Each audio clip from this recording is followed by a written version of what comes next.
do kthejmë një herë tek ju, po dje ka ndodhur një vrasje në Tiranë, besoj ke ndjekur, do të lidhem pak me kolegën Sara Demushi se ka zhvillime nga ajo ngjarje. Sara, të përshëndes, atëherë jemi sërish bashkë. Lutem më thuaj pak të gjithë zhvillimet më të fundit, çfarë të reja kemi nga vendi i ngjarjes dhe gjithë atë çfarë ndodh përreth, sepse dim që nuk ka val aty ku është djegur automjeti.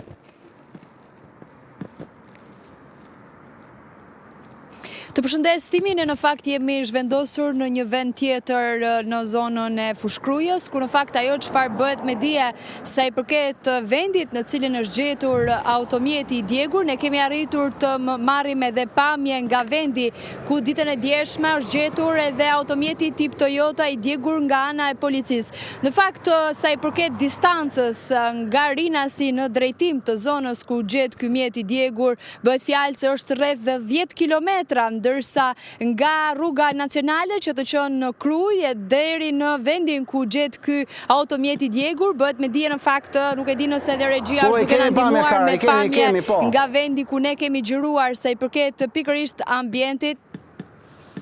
Dhe pikërisht autorët kanë devijuar rrugën në të majt nga rruga nacionale që të çon drejt Krujës për të futur në një zonë e cila në fakt nuk është rrugë automjetesh, por ata duket se kanë qenë njohës të mirë të zonës, duket se ka qenë një zonë e pyllzuar ku në fakt bime që ne kemi vënë re dhe pemët bëj fjalë një zonë ullishte në cilët ata kishin vendosur të digjnin edhe automjetin. Si duket janë ndihmuar edhe nga personat e tjerë për të bërë të mundur më pas edhe largimin e tyre nga kjo zonë e pyllzuar, dhe ndërkohë nga ana tjetër policia gjatë mbrëmjes së shkuar ka bërë të mundur edhe tërheqjen e mjetit nga vendi ku gjeti djegur pranë rrugës kryesore, ku kemi ndjekur pak më herët edhe pamje të drejtë për drejta ku karrotreci i policisë ka marrë automjetin për të dërguar më pas në policinë shkencore, ku do të kryhen të gjitha ekzaminimet e nevojshme për të përfituar gjurmë të ADN-s, pasi edhe në pamje që ne kemi siguruar duket që nuk kemi një djegje totale të mjetit, pra mund të ketë shanse që policia përmes edhe verifikimeve të saj të arrijë të bëjë të mundur edhe zbardhjen përmes gjurmimit të autorëve të këtij atentati mafios të regjistruar mesditën e djeshme në Rinas. Ndërkohë një tjetër detaj dhe një shqetësim nga ana tjetër e banorëve të zonës ka të bëjë edhe me ndërprerjen e energjisë elektrike. Ne theksuam edhe pak më herët këtë fakt, ku në fakt janë pikërisht banorët e zonës të cilët shprehen se duke u nisur nga ora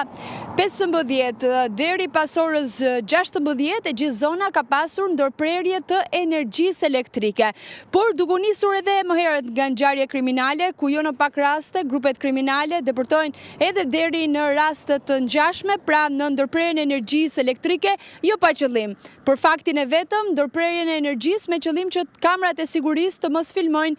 momente të tilla, pra momentin kur autorët largohen nga zona e Rinasit në drejtim të fshatit Halil, ku gjet pikërisht automjeti tip Toyota i dyshuar, i përdorur nga autorët, të cilat bëhet me dije se janë më shumë se 3 persona, duke u nisur gjithnjë nga kamerat e sigurisë të cilat kanë fiksuar në zonën e Rinasit 3 persona, të cilat sapo automjeti tip Benz ka dalë nga parkingu i Rinasit, pikërisht 3 persona me një automjet tip Toyota, automjeti të cilën ne kemi arritur të sigurojmë edhe pamje. Bëhet me dije se kanë qelluar, kanë dalë nga mjeti duke qelluar në drejtim ku ndodhej 40 vjeçari dhe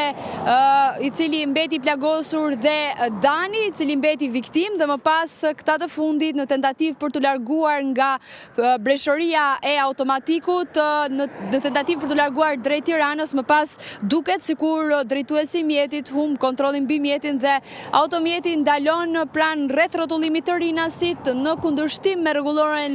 e qarkullimit rrugor, ku do duhet të përshkonte pikërisht rreth rrotullimin, por një gjë e tillë nuk është bërë mundur dhe më pas pikërisht njëri nga autorët, siç e theksova, 3 kanë qenë ata të cilët fillimisht kanë dalë nga mjeti duke qelluar në drejtim të automjetit tip Benz, ndërsa në një moment tjetër të kapur nga kamerat e sigurisë është një person i maskuar i cili del dhe qellon në drejtim në anën e cilën ndodhej edhe pasagjeri. Okej, Sara Demushi, shumë faleminderit për gjithë detajet që solle, faleminderit dhe operatorit Erlin Taku për pamjet e vendit të ngjarjes ku është djegur makina, faleminderit të dyve për gjithë punën e bërë deri më tani.